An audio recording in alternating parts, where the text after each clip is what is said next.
Welcome to our channel where we help you understand the complex world of finance.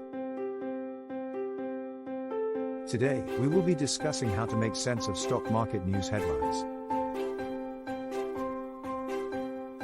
The stock market is a complex and dynamic system, and news headlines can often be misleading or confusing.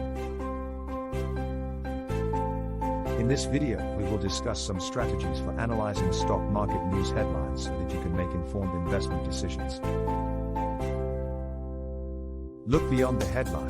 The headline of a news article can often be sensational and designed to grab attention. It's essential to look beyond the headline and read the entire article to understand the context and details of the story. Pay attention to the source of the news article and check whether it is a reputable and trustworthy source. Understand the market. It's important to understand the market and the factors that impact it.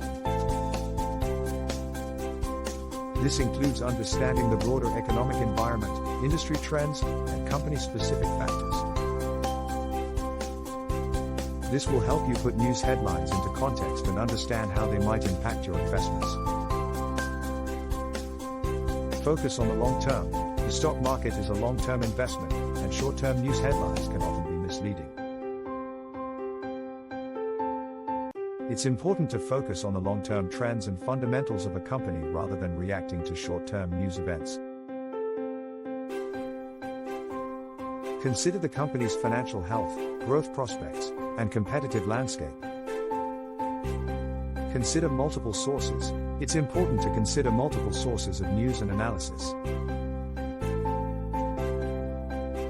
This will give you a more comprehensive understanding of the story and help you make more informed investment decisions. Don't rely on a single news source, as they may have different biases and perspectives. Consult with a financial advisor. If you're unsure about how to interpret stock market news headlines, consider consulting with a financial advisor.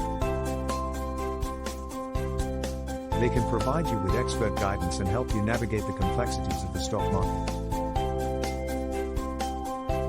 Remember to look beyond the headline, understand the market, focus on the long term, consider multiple sources, and consult with a financial advisor if necessary. Don't forget to subscribe to our channel for more informative videos like this. Thanks for watching.